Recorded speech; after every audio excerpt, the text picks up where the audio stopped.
if you disaster it and you put it out, it will 100% encourage other projects to come on and pitch.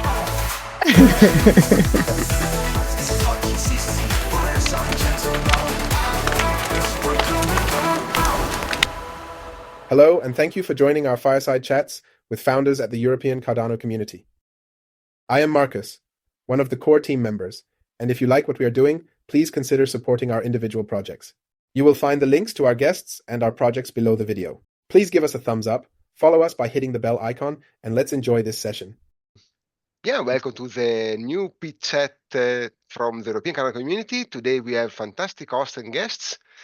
We have Mr. Symbol here from Facie that will give us an introduction of his project, but we have Christina with us that will finally explain to our public what Pragma is and why it's so important to have it.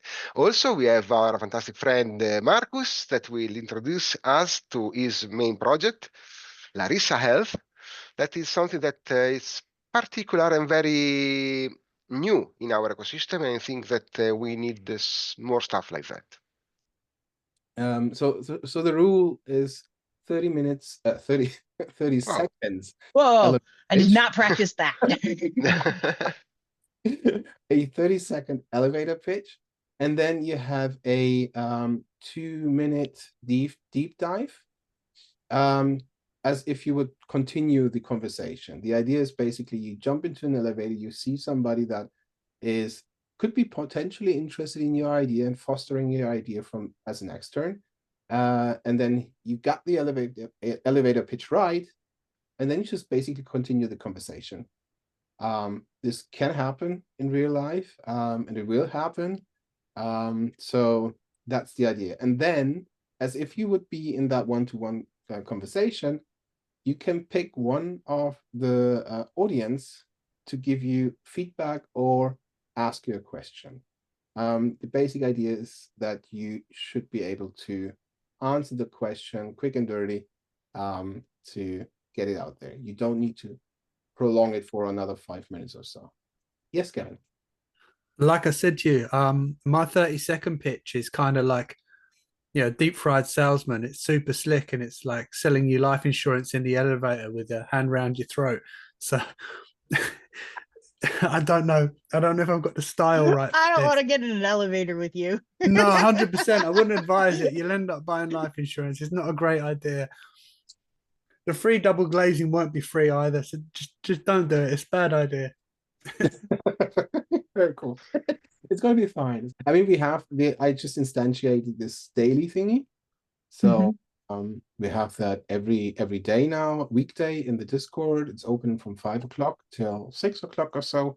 And if somebody jumps in and wants to have some feedback, we watch it if we can. And then we just give each other feedback. If you say, hey, I have a little short pitch here, I want to have a little bit of feedback to this. What do you think about that? Like the background, for example, and so on.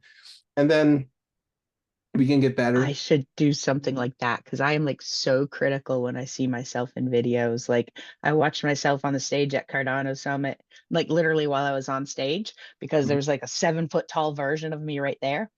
And I looked over and I caught myself like, nitpicking myself as I'm watching it. And I was like, oh, dear Lord, just stop looking, I need more practice on it. You know what? Sorry, you have to pitch today. You have to pitch European Cardano community today. I have no idea what I can say about that. No. I- Don't make me Those are do the that, best. please. It would be very, You very, very think bad. on your toes. Yeah, It's a last good- time I did it's a it. good thing. Not you have to do. You're gonna be fine. No, I will not. I'm too tired for that. But okay, if you want to see that disaster happening, Yes, absolutely. That's what we're here for. How about you go after me and you'll feel just fine, because I told you I am completely ad hocing this. Like, I'm cool with that. I got a couple one-liners. It's I guarantee you, if you disaster it and you put it out, it will 100% encourage other projects to come on and pitch. So who wants to take it away? Christina, you want to be the first one, you said? Sure, I'll do it. Fantastic. I love to just get it over with. Otherwise, you're like sitting there and thinking about it. Are you I like running the clock, David, or should I do this? Uh, an actual clock and everything. yeah, Serve yeah. me, right? No, I it's should just have the clock app in my phone. That is fantastic for that. it's, I'm not. I have Okay. Okay, but don't feel stressed about that. We want to have parameters because that help us a lot and give us boundaries. But of course, we are flexible in everything. and the last time we did the timing thingy so that you know where you The are. universal sign. Yes. Yes, so you don't have If you've ever played sports, okay, I'm down. so that you roughly know when to end. And I think we also had this one like for 1 minute left on the 2.5 minute deep dive. So Marcus, you're gonna have to write a cheat sheet. yes, I know. Okay. You decide the order. Christina is gonna come. Christina is gonna come first. Yeah, Yeah, I saw I'm just I gonna go. just Let me I know just saw when. your message. So you wrote Gavin first, but yeah, No, I let's just switch it. added the names because the headings might be a little bit distracting. Okay. So cool. You decide. You're the boss. Okay. Okay. Let's start with Christina, so we have something good to begin with. No pressure. It's Okay. all cool. Yeah. Okay. Let's start now. All right. So Pragma is a nonprofit member-based organization specifically to help support open source software. Currently, we have two projects, Aiken, which is a smart contract language, and Amaru, which is a alternate node that we're implementing, alongside with Blink Labs that is implementing an alternate Go node. Pragma's main purpose is to support projects so that they can focus on development. So we offer services like corporate housekeeping, intellectual property, trademark research, anything with branding. Maybe you don't have a logo, things like that.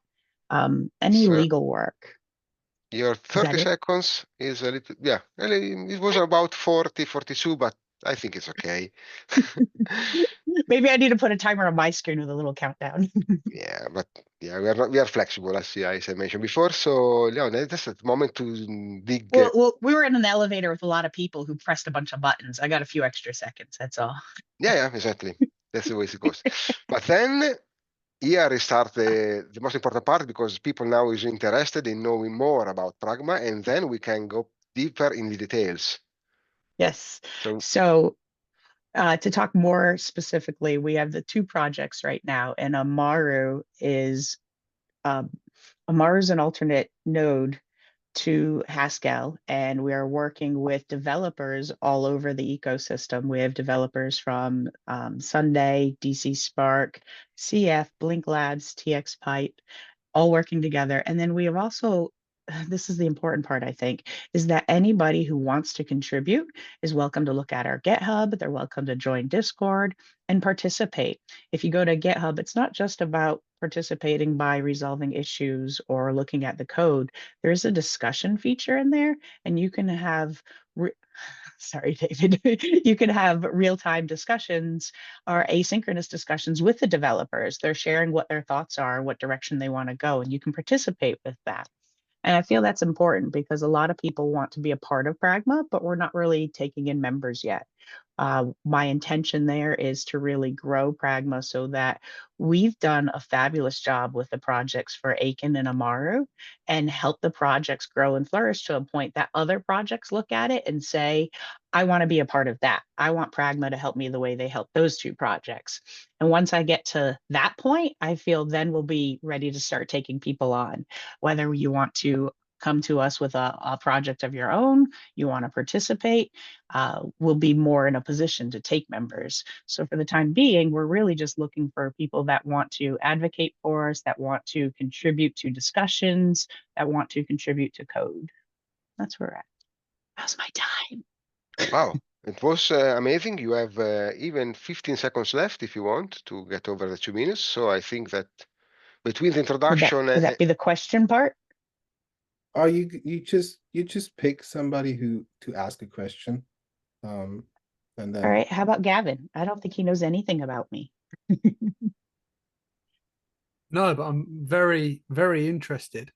Um, Obviously, our project's not actually so much on the blockchain side of it, but doing things within the CNFT and the meme coin communities. Um, but yeah, I've heard a lot about Aiken Mhm. and what that's doing. But the other service, Amari, an alternative node, Amaru? yeah, Mhm. sorry, Amaru, that sounds very interesting. Can you? I mean, my question is, can you tell me a little bit more about that? Like, what's an alternative node? Yeah. So currently, when you think of the Cardano node, it's written in Haskell. Haskell is a very specific type of language. And when we look at adding these other alternate nodes, we can look at diversity and how you want to use the node. And so we have like a TypeScript option that Michele from Harmonic Labs is doing. And then we have the Rust option, we've got Go in addition to Haskell. And the way that we're all forming our different nodes, we're trying to serve different purposes. So like with TypeScript, you'd be able to do things over HTTP, which is definitely going to be of interest to people. And with Go or Rust, we might look at highlighting different features. With the Go node we're doing right now, it is not a block producing node. So we're looking more at how we can serve that legacy information. And it's going to be the same thing with Amaru, but we are going to be block producing. And we do have a treasury proposal out right now where we're seeking information. Give us your feedback, what you like about it, what you don't like about it, because we want to submit this proposal and ask for funding. And within 1 year, we will have a block producing node that everybody'd be able to take advantage of. When we talk about node diversity, we've got to talk about some of the strengths there. It's not just like a competitive spirit, which is certainly a value because when you have different nodes competing, somebody's going to come up with some cool new feature. And then we're going to have to do something cool. And then we're just going to keep building like that. So the customer is only going to benefit from that. But you also have security. If something happens in one area, we've got these other nodes that's still supporting everybody. So it's a lot more to it. Did I kind of answer your question? Yeah, no, I'm super Cool. interested because I mean, our dev is working on getting a node going on Radix at the moment because we've Oh kind of yeah. hopped around and done some different things. Currently, like we avoid all of the transaction processing because we've partnered with another project that does all of that. But knowing that, like oh, not Python. Oh, I'm losing it now. He likes to It's okay. develop There's a in lot of Java. languages. Yeah, he likes to develop in Java. So I guess, we're not too far from TypeScript there. Mhm. So having something that's more accessible, like Haskell definitely isn't accessible. Yeah, this is quite exciting because down the line we may have with our wider goals, we may well have a need to run our own node. So to know that That's I could awesome. present him with an option that doesn't have him going, oh no, that's quite Right. exciting. Yes. Awesome. Great. And I mean, that's really what we're looking for is to be able to serve different use cases and everybody could benefit from how we present these, the different ways that you can access it, and it's all being open source. Anybody can use it, and we're certainly open to help people if they have questions. We have lots of people that come in our channels and ask us how this works or that works, and we're more than happy to explain things. So Well, Haskell's definitely a major stumbling block for a lot of people looking at it's a using huge Cardano. learning curve. Yeah. Yes. So if you can provide like a TypeScript node, that's gonna be Mhm. that's gonna be huge. Oh, you should look at what Harmonic Labs is doing. I, This is de- something they've already been working on. I definitely will. I I definitely need to will. Cool. interrupt you here, Interesting. guys. Mhm. Yeah, but it's Sorry. because you got into the weeds. Basically, you sparked the conversation, and you couldn't get out of it. So that's probably Yes. the best Is thing. that good? Yeah, Yeah. I think Okay. so. Amazing. I will say amazing as usual, Christina. Absolutely great. Great. It was a great pitch, in my opinion. Marco, what do you think? I Yeah, didn't. absolutely great. The only question that I would have had as a listener is to ask whether this is a free of charge service or like a community service. or if this is a paid service that you offer, or is it split? So that could be maybe answered in the pitch right away already, to draw a little bit more attention and to know where to adjust it. Because if you call it a paid service, then I would be interested in how much is it, and I would approach you. If it is a free service, then I would be, yeah, where's my money? Sign me up. Just for your information, the members that founded Pragma, we all pay dues. We pay annual dues. So that's where this comes from. And then our projects do seek their own funding, which is why you'll see that Amaru proposal. But we help them with the project management aspect, anything that they need to put that together. So but the corporate housekeeping type stuff that I was talking about, we cover all that. Cool. Very Maybe nice. we'll get closer in touch with ECC at some point. We are writing our blueprints, so we need to get connected. Cross-refer probably at some point. Yes. Ooh. Okay, very nice, good. Meanwhile, I try to fix my camera issues. Maybe, Gav, do you want to go over? Yeah, sure. I'm gonna have to. Right, my script is positioned, and I'm ready to go for a 30-second mad dash. Tell me when's good to go. A hint in Whenever you advance. want. Let's let me. Okay, let's go now. Have you ever looked at the number of people in your Discord, the number who follow you on X, and wish that you had more impressions on your X posts? Promo Facie can help with that. Our promo engine activates your community. Auto raids, partner raids, paid raids, points, credits, leaderboard, slot store, and the smoothest Discord interface, writing your users' actions to X and notifying them they've just earned points. When it's this easy and rewarding, they'll always like, reply, and repost. Time to go promo. Wow, amazing. 27 seconds and a half. So it's perfect in time. Did you try this before, right? Absolutely. I have a real problem keeping my mouth shut, and 30 seconds was terrifying. So, of course, I had to practice it and make sure that I got 3 seconds spare in case I fumbled. Absolutely. I've been sitting there with my stopwatch, like, yeah, definitely, 100%. Wow. Oh, it was brilliant. To me, it sounded like you could make a commercial out of that. Yeah. Yeah, that's what I was thinking about. And then I thought, hang on, maybe it's not that kind of pitching thing. Maybe it's a little bit too full on, like these cars are dropping now, go to QVC kind of thing. Maybe I've aimed at the wrong market, but hell, that was Muhammad Ali in elevator pitch. Like, oh, fantastic! You couldn't say anything against it. You just got pulled in. And if it's just it just has been about being positively amused about, like, da-da-dum, da-da-dum, da-da-dum, da-da-dum, staccato. That was amazing. Yeah, there was definitely an intention there to like rat-a-tat-tat it and try not to fumble. Well, in my opinion, you did a great job because while you were speaking fast, you managed to be extremely well understandable. I mean, every word was clear, and I had no issue understanding what we were saying.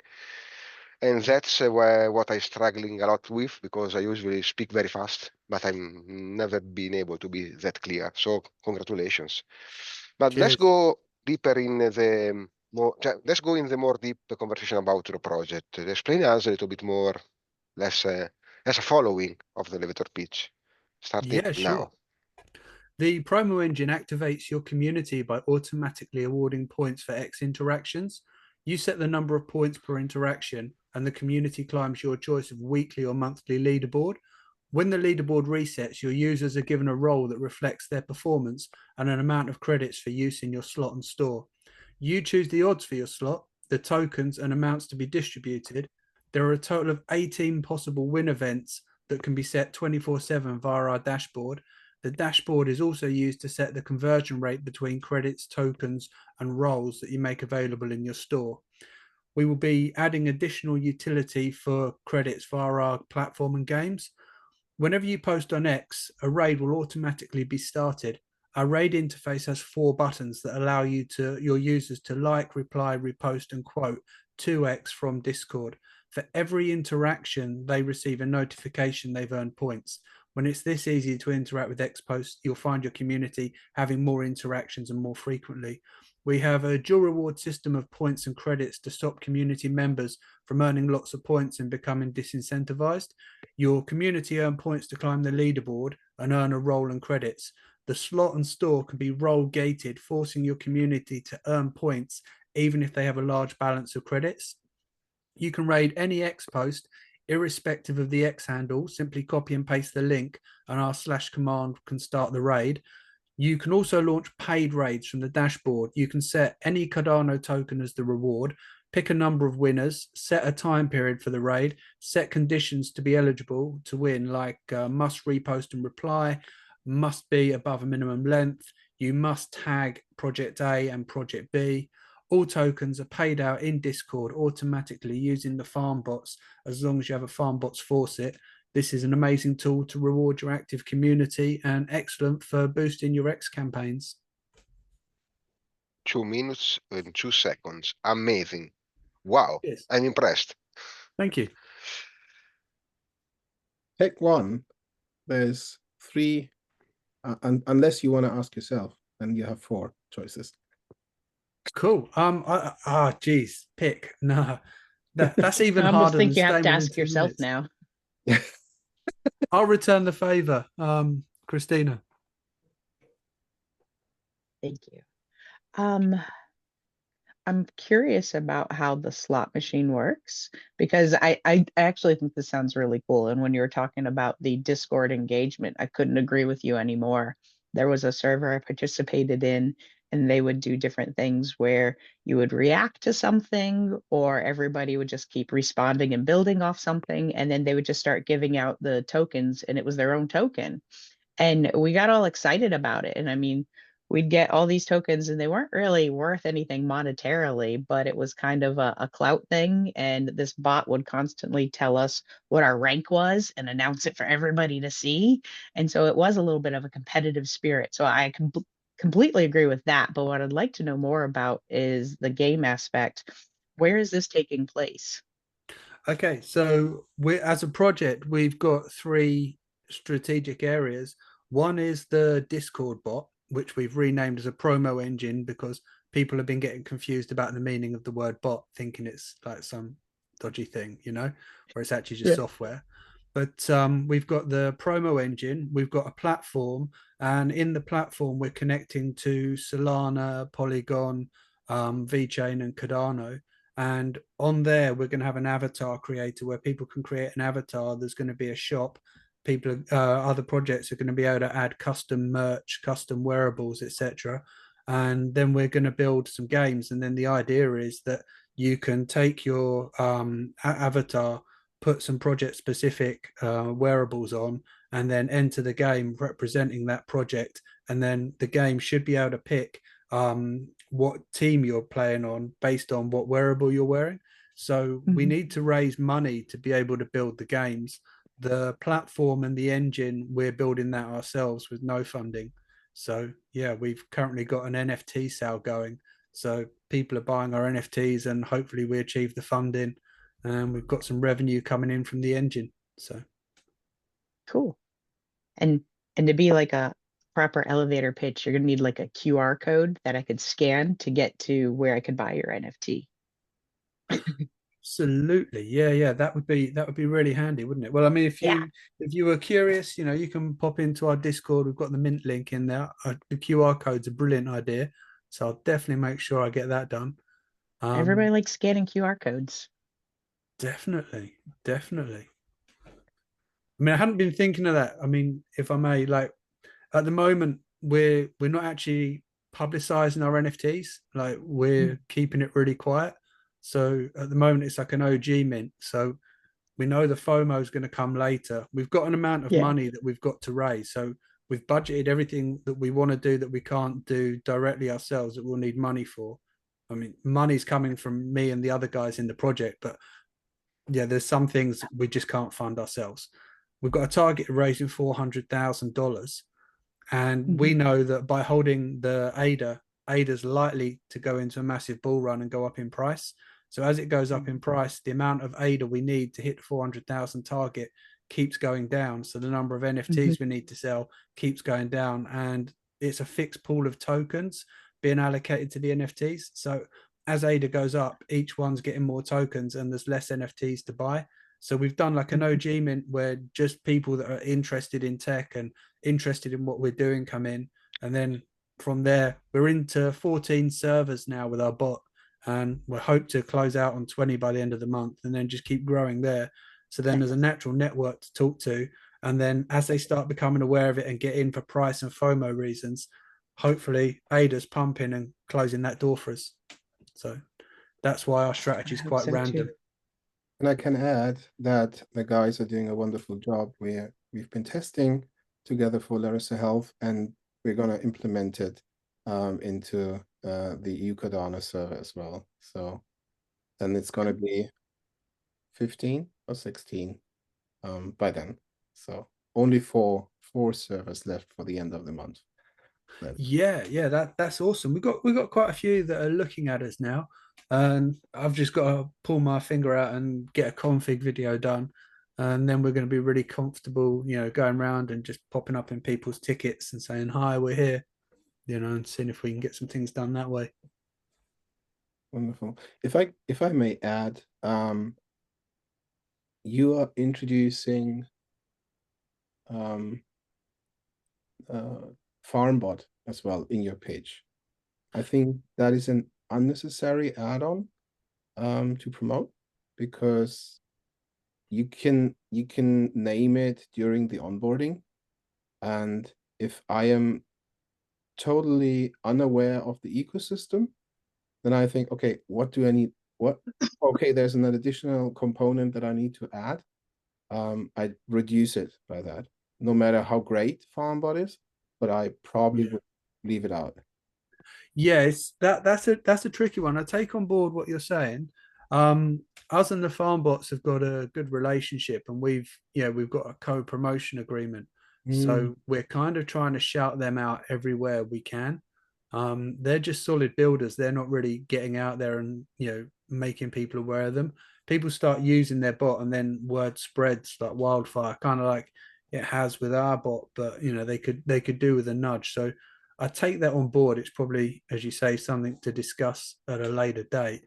But by the same token, we're also hoping that, by talking about us, and we've had this already. So 2 projects came to us for our bot, and then they didn't have the farm bots. So then they went and got the farm bots as well. So we've managed to, help them boost their revenue. So yeah, we're kind of hoping to, everyone that we're with, that's the whole point of being promo. The reason we're trying to connect to like Solana and Polygon and get as many projects on board, like during the bull run there'll be times when Solana is absolutely popping and Cardano's taking a backseat, but then there'll be times when Cardano's absolutely popping. So if we can talk cross-chain with people that are all solid builders of a similar ilk, then once one lot's catching lightning in a bottle, they can share some of that light around, and we can keep everybody relevant. So that's kind of in our mentality to do that. But what you're saying, I take on board and can definitely refine that. And then maybe just as a hint, point that special relationship that you have out. Lean into it.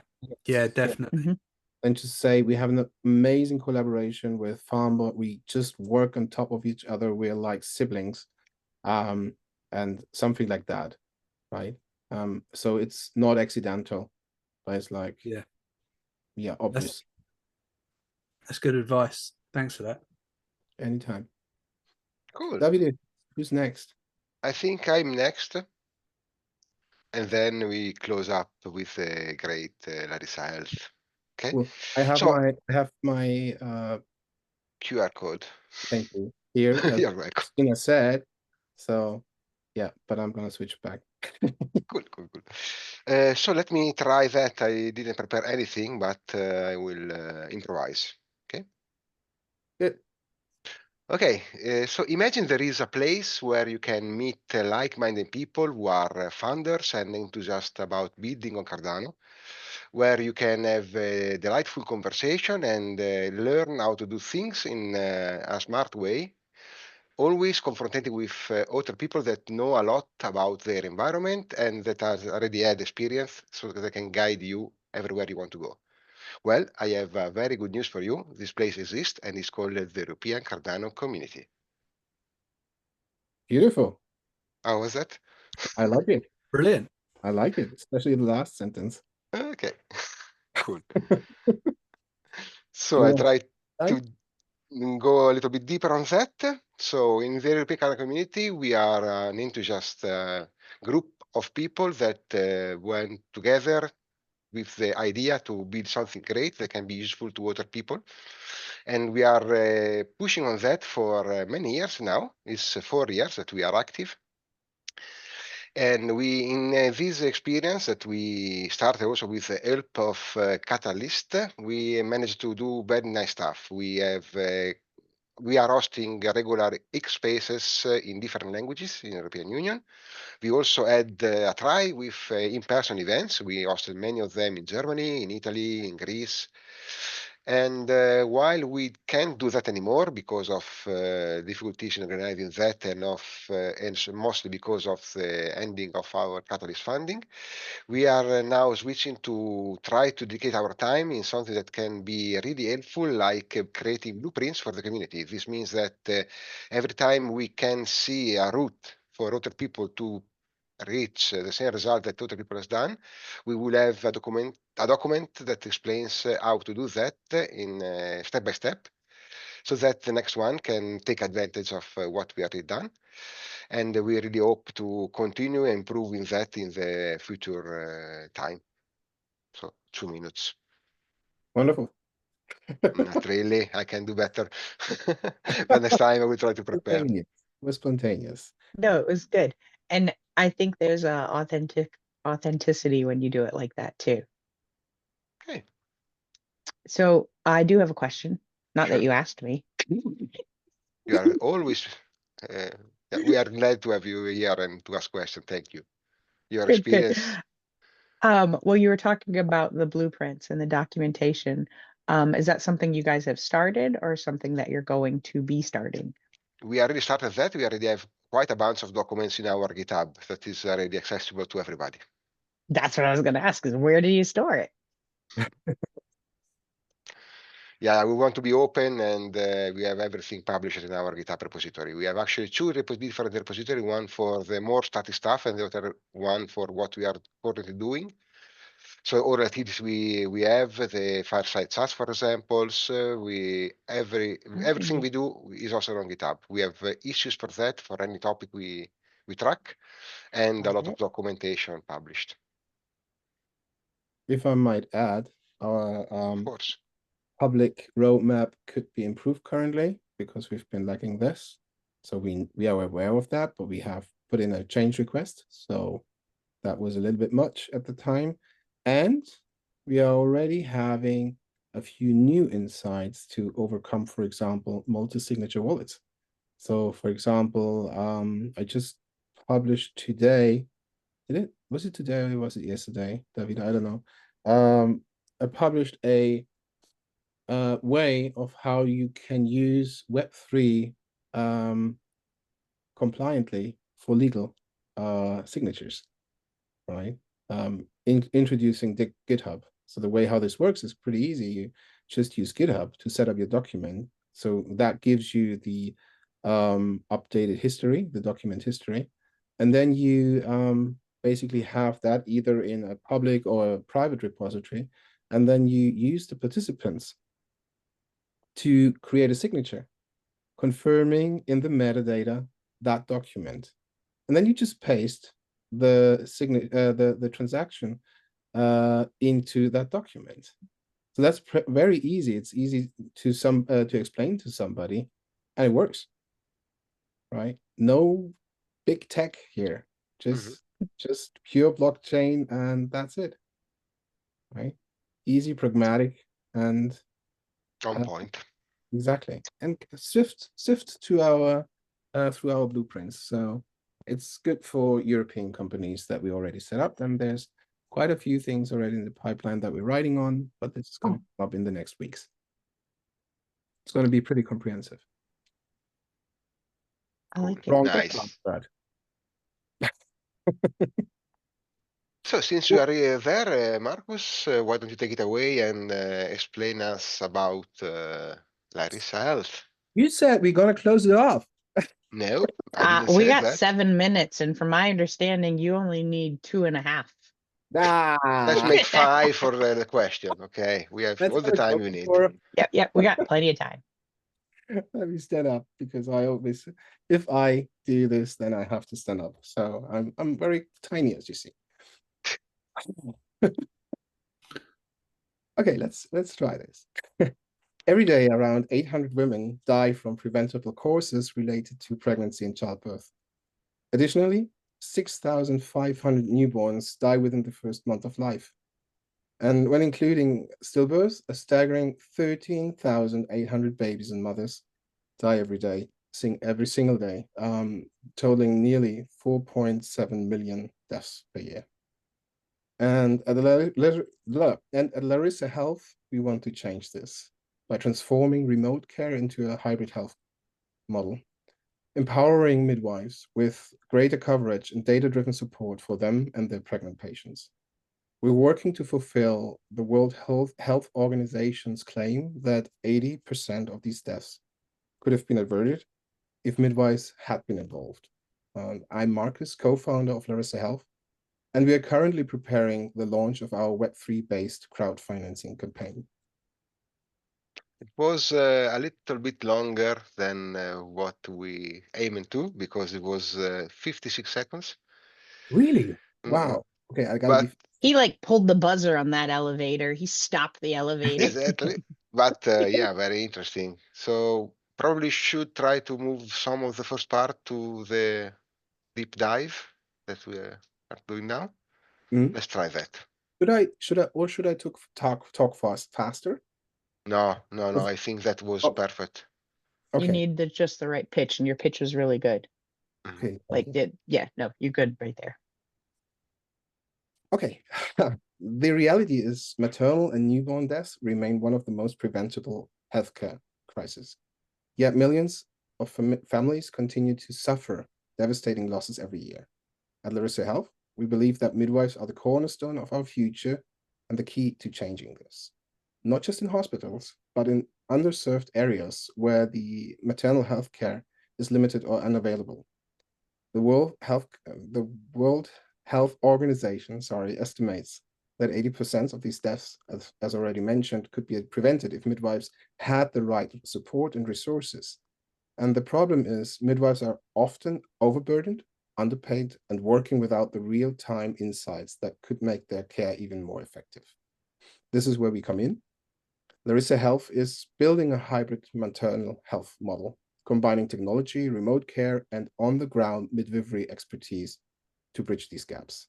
Our approach integrates real-time data, AI-assisted insights, and decentralized health records to give midwives the tools they need to proactively identify risks, respond faster, and deliver better outcomes for mothers and newborn. And to take this vision in reality, we are launching a Web3-based crowdfinancing campaign. And this isn't just about funding, it's about creating a decentralized ecosystem where midwives and their communities directly benefit from the value they create.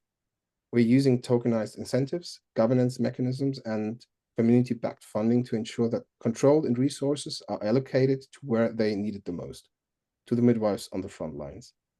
And by participating in this campaign, backers aren't just donating, they're helping build a self-sustaining maternal healthcare network. A network that grows stronger with every new midwife supported, every mother reached, and every life saved. And if you share our vision for a world where pregnancy and childbirth are safer and affordable for everyone, join our Discord and ask the questions you need.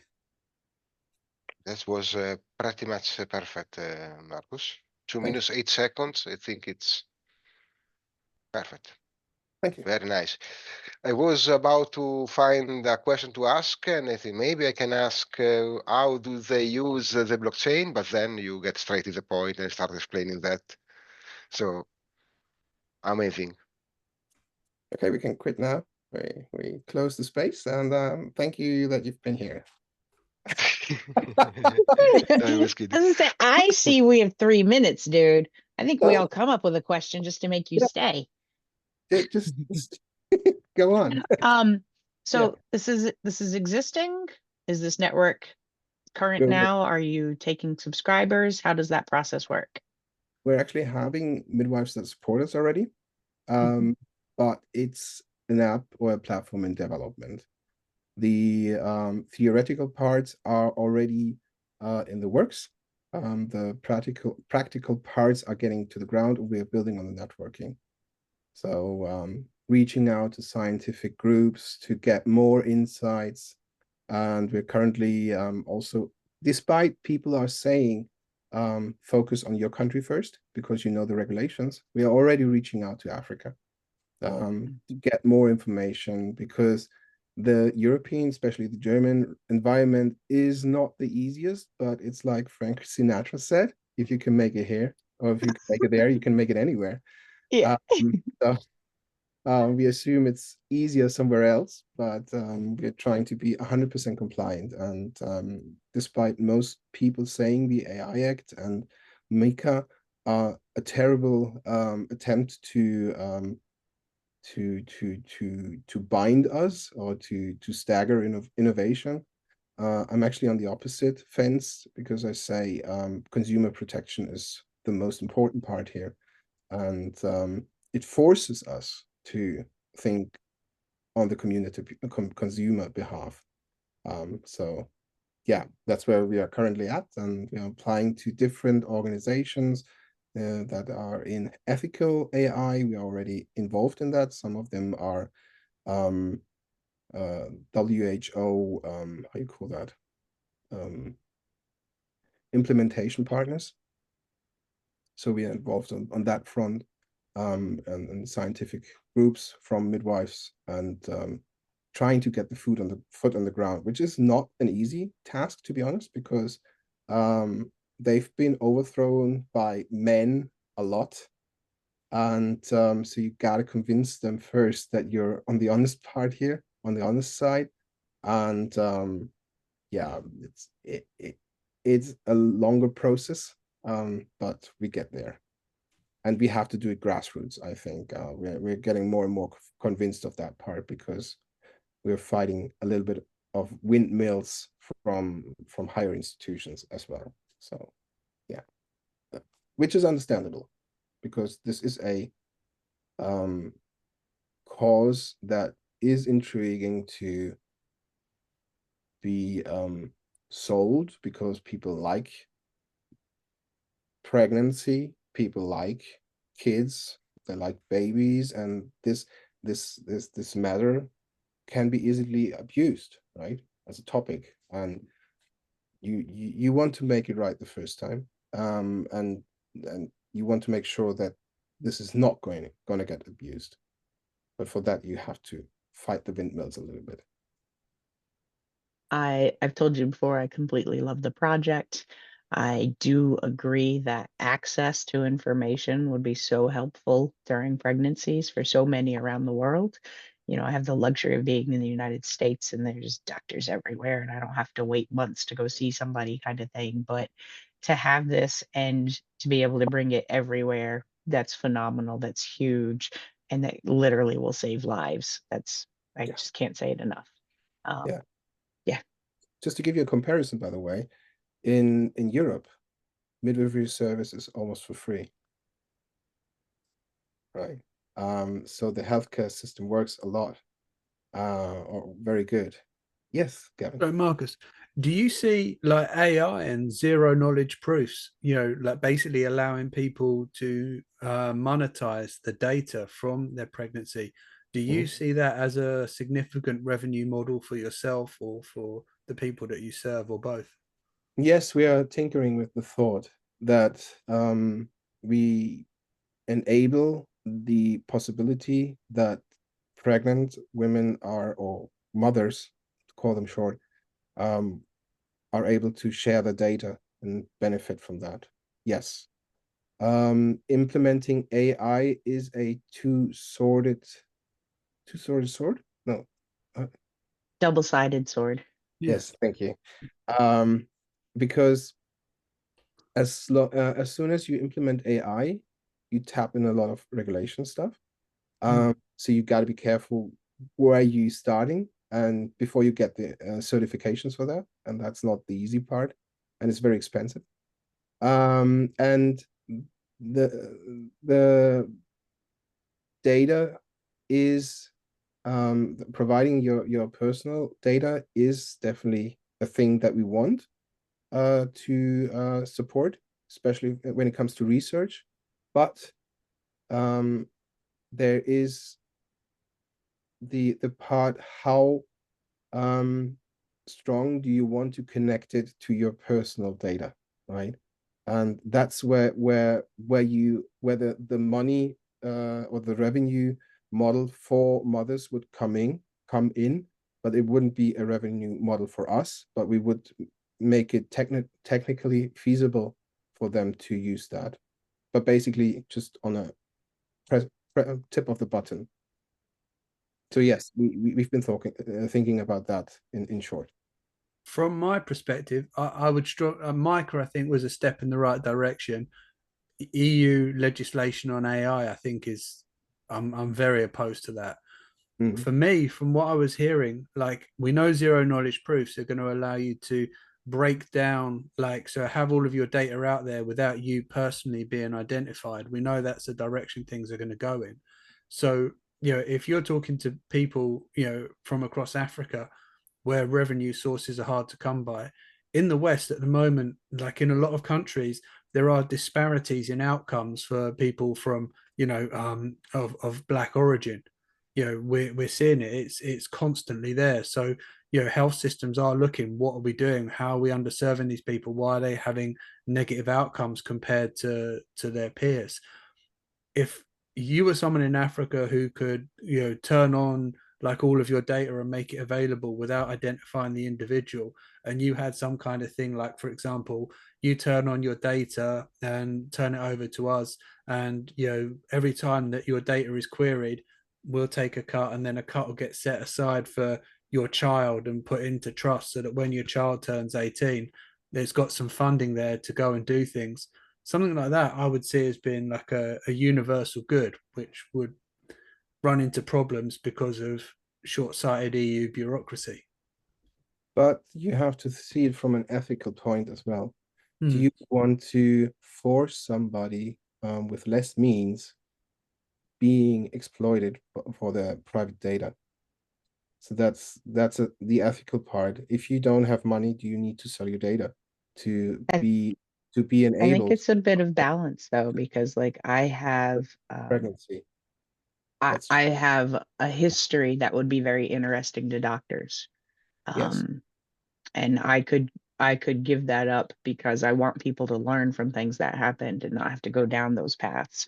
So I mean, I can see both sides of it. It's not just about the money. For me, I like to educate wherever I can. Yes, but it's your free choice. If you right, and I do appreciate there's a certain bit of privilege, that just comes. It's implicit with that. The question is it ethical to say you don't have the money, so give me your data?